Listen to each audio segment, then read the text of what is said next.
comment dois-je faire si je veux colorier des figures?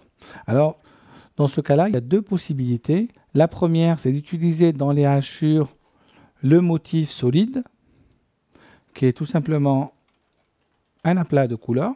Là, vous allez en choisir la couleur rouge, choisir un point ici, je valide, aperçu, et j'ai mon remplissage de couleur rouge.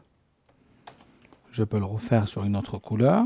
Donc, je choisis une solide, une couleur verte par exemple, ajouter un point, j'ajoute un point ici, et j'arrive à remplir.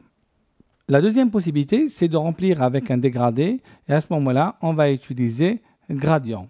Donc, on va prendre la commande gradient,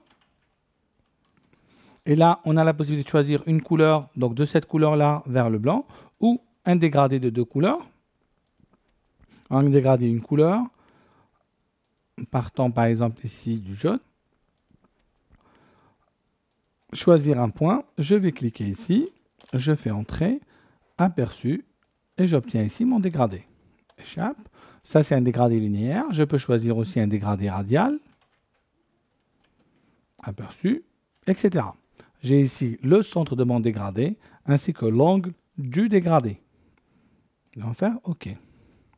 On peut aussi, si nous allons dans la commande vue, accéder par la palette des outils. Et dans la palette des outils, nous allons avoir ici une palette qui s'appelle hachure. Et dans cette palette hachure-là, on a aussi des hachures, et entre autres des aplats de couleurs à appliquer à nos figures.